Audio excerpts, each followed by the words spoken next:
Java with Joe, the podcast, is brought to you by Kemba Credit Union, celebrating over 90 years of quality service to our membership. Sponsored in part by First Choice Coffee, the official coffee of Java with Joe, and Real Vision.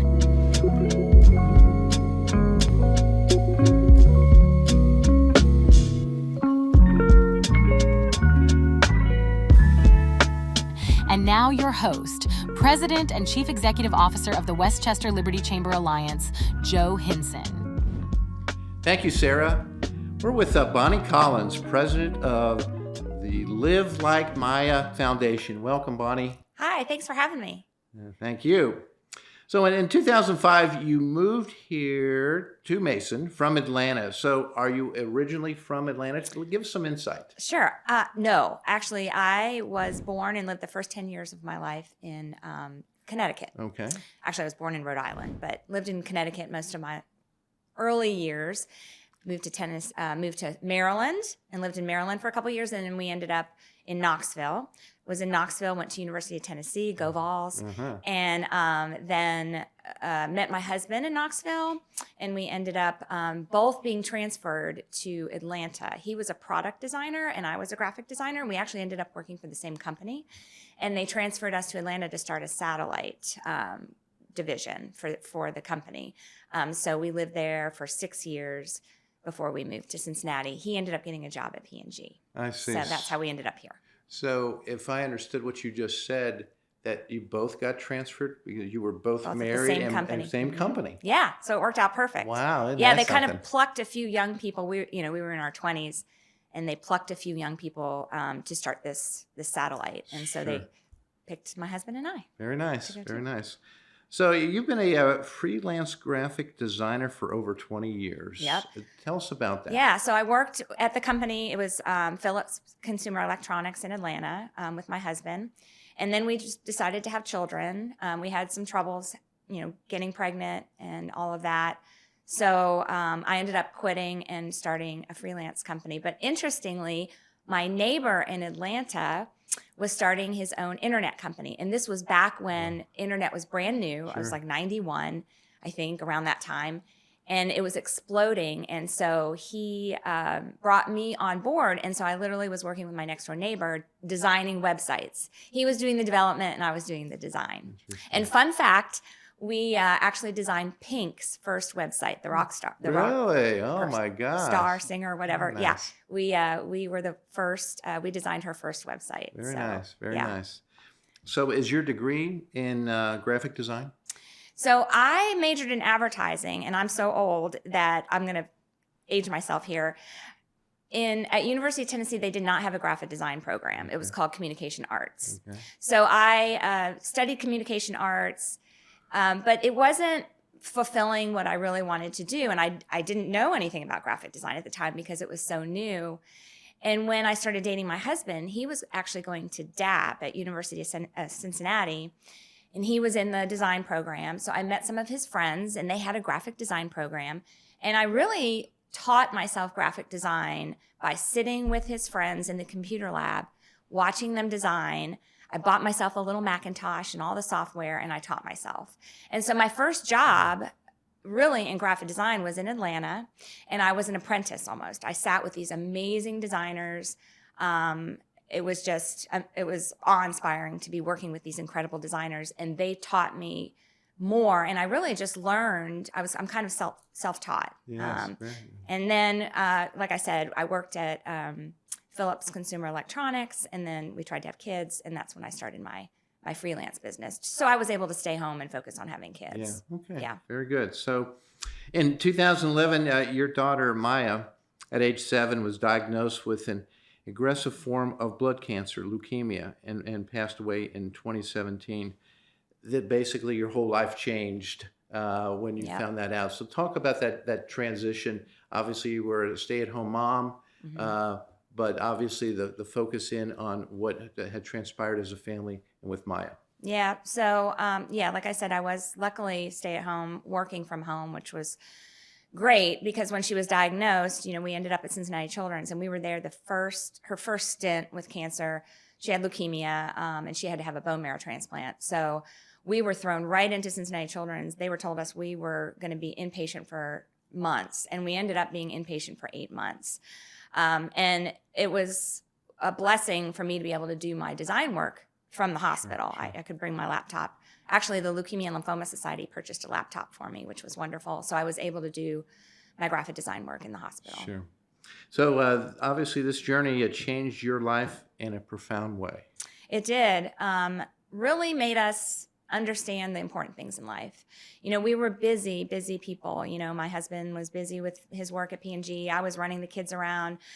We were wanting bigger cars and bigger houses and more things. And, I love fashion. I love to dress, nice. And I think I was just so wrapped up and focused on that kind of a thing that, I think I would never want and wish it on anybody, on my worst enemy. But in a way, it was a bit of a blessing to our family because it really just made us step back and think, okay, what's really important? Family is really important. Sure, absolutely. So it really did change the way we think in a positive way. Sure. Mm-hmm. So you mentioned Children's Hospital here locally, ranked number 1 as far as children's hospitals go. Yeah. But you also had experience with St. Jude Hospital in Memphis. Talk a little Sure. bit about that. I was just really impressed. I know you were as a family and what they actually do. Yeah, it was Support. amazing.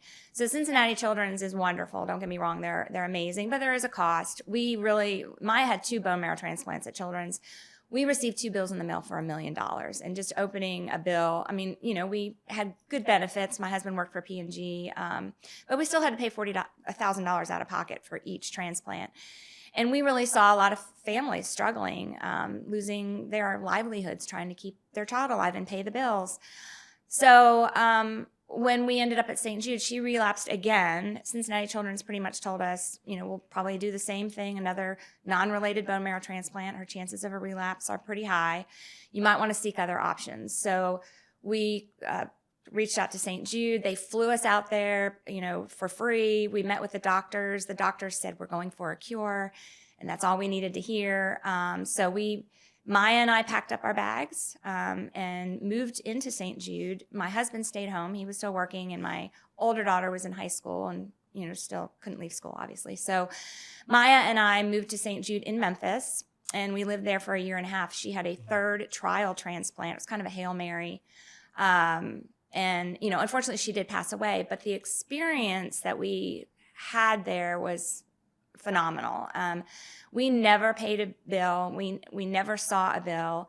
Our medical bills were all paid for, our housing, our travel, food. They fed us food every night for dinner. We had a $100 stipend for groceries. I mean, we never had to pay anything. And, we met people there who lived on the streets practically, and their child would be diagnosed with cancer. Cancer doesn't discriminate. And they were welcomed into St. Jude with open arms, and just, lived in this beautifully furnished apartment that St. Jude would put us in. And they kept saying how much of a blessing it was to be there. And St. Jude was the first non-segregated hospital. So they will take care of you no matter your race, religion, socioeconomic, Sure. Situation.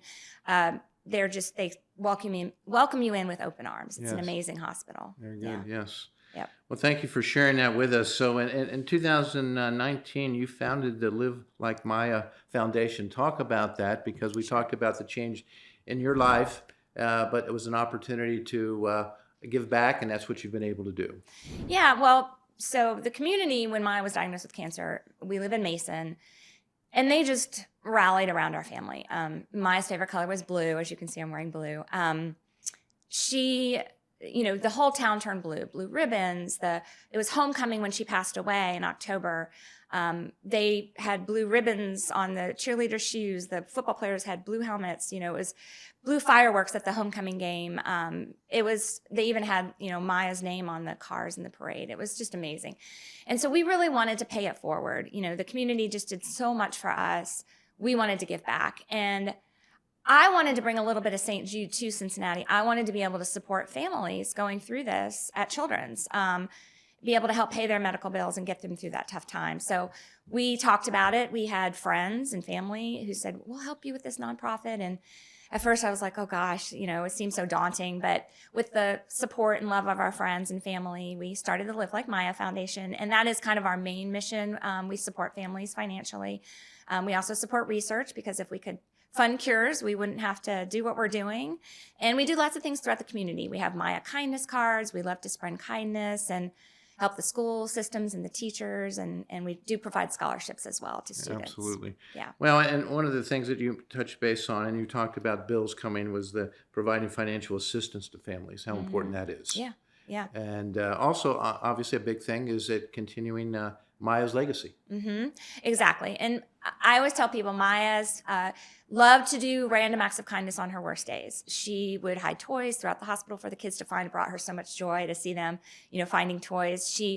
One day we were on our way to the hospital for a doctor's appointment, and she saw a homeless person on the side of the road.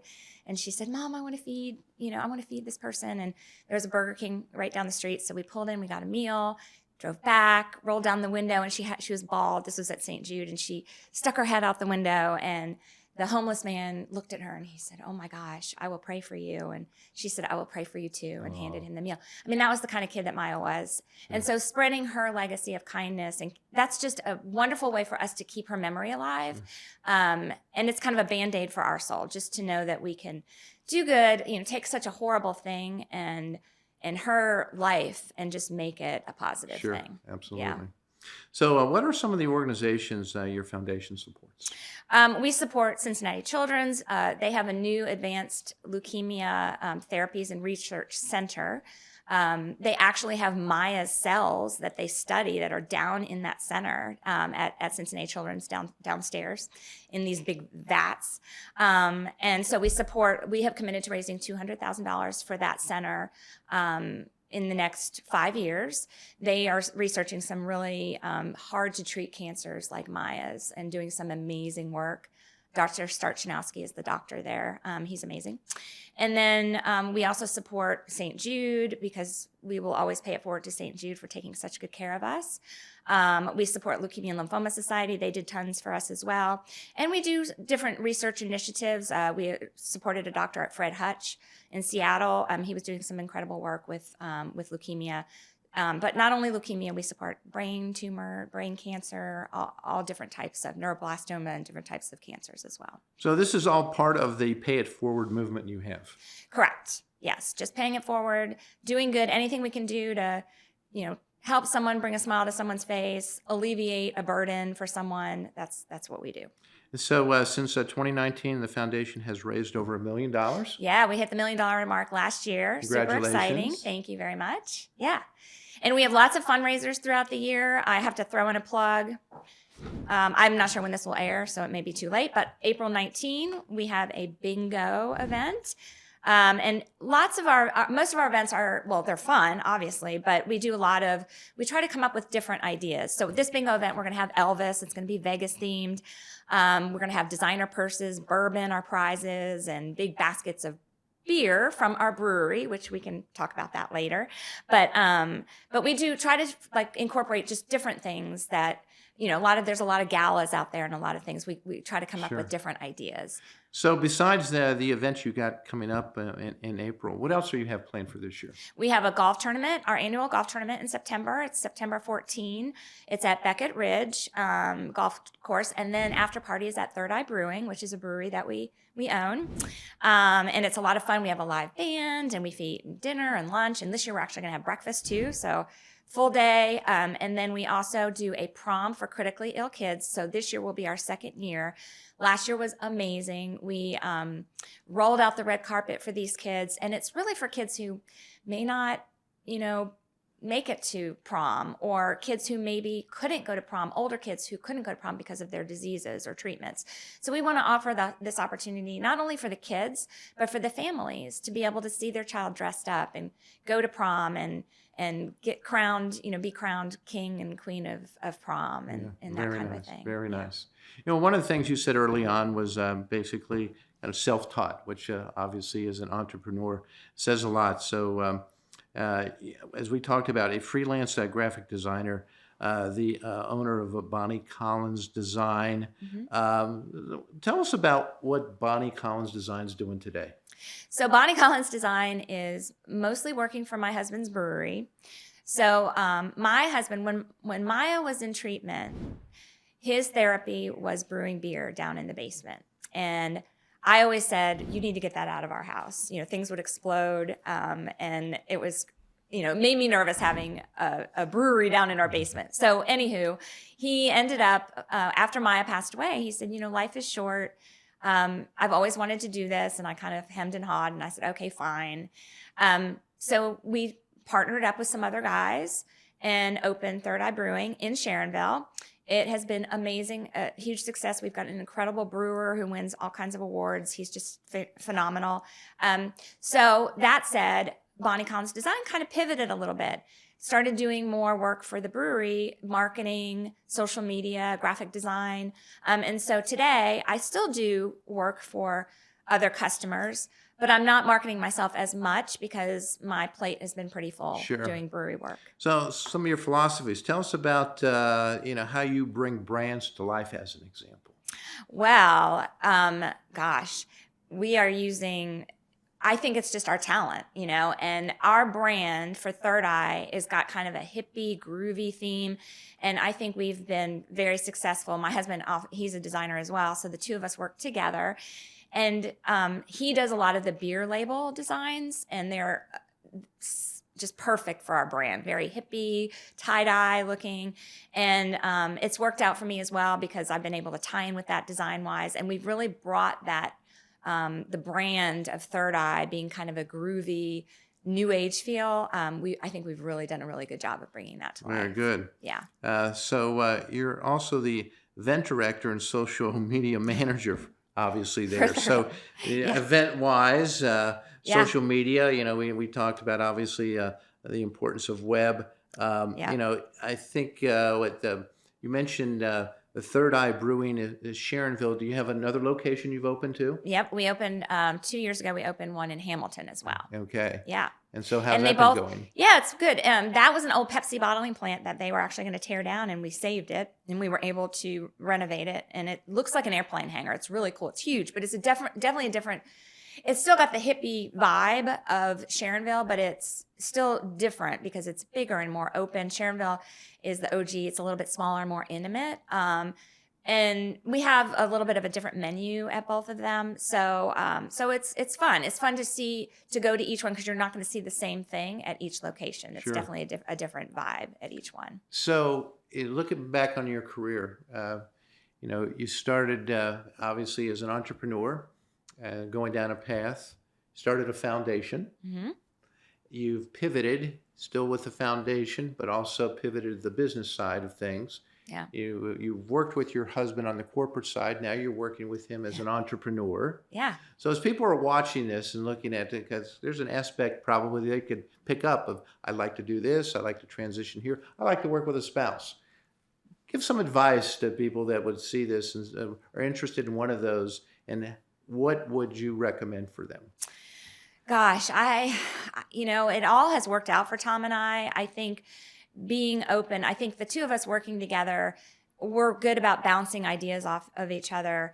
And we both remain open to each other's opinions. Sometimes I'll design something and he'll not like it, and in a nice, kind way, he'll be like, well, maybe you should do this or do that.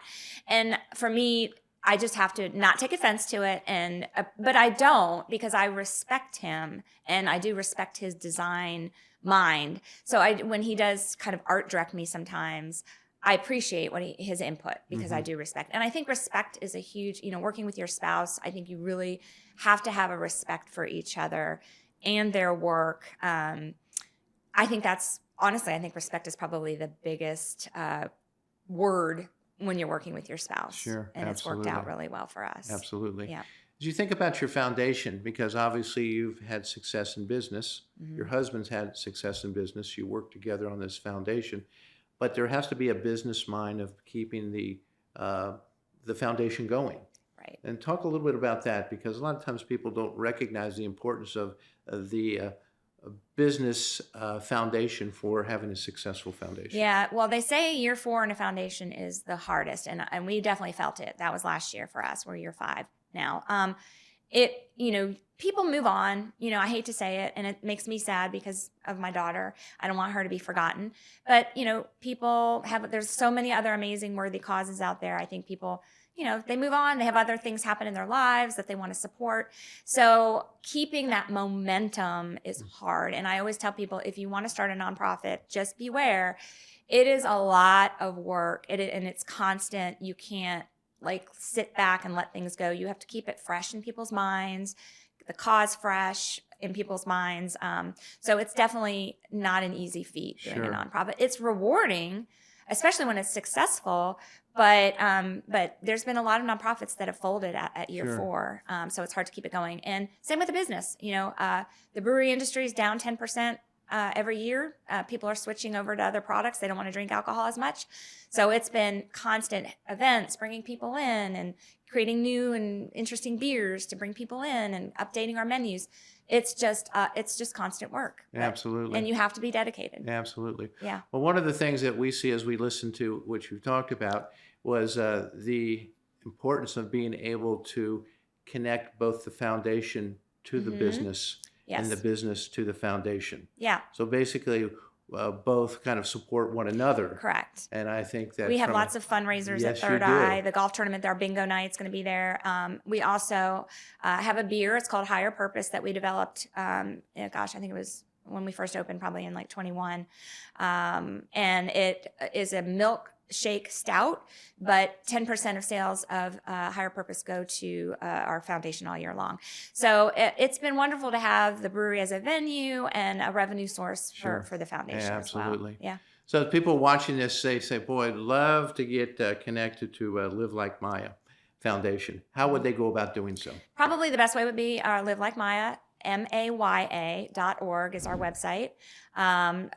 Go up to contact us, fill it out. We're always looking for volunteers, donors for raffle baskets and auction items for our events. We have lots of community service projects. Our prom, we're going to need help making corsages and boutonnieres. We're going to need flowers donated, silk flowers. So we have lots of things that we need help with. Sure. So the website's probably the best way to go up there. You mentioned, obviously, living in Mason. We're obviously Westchester Liberty. So this is not just Mason. This is regional in scope, correct? Correct. You don't have to live or be associated with a business in Mason to be able to participate. Correct. Anybody can participate. Okay. And the families we support are all over the United States, probably mostly here in Ohio, but we do support a lot of St. Jude families, and a lot of families in Texas and California. We're getting calls from social workers now. So you don't have to be, if any family needs support, please reach out. You can be local, you can be in another state. So you're national, is what you're telling us. Very nice. Yeah. Very nice. This has been Bonnie Collins, president of the Live Like Maya Foundation. Bonnie, thank you for being with us. Thank you so much for having me. I really appreciate keeping Maya's memory alive, so thank you. Java with Joe has been brought to you by Kemba Credit Union, sponsored in part by First Choice Coffee and Real Vision. Thanks for listening.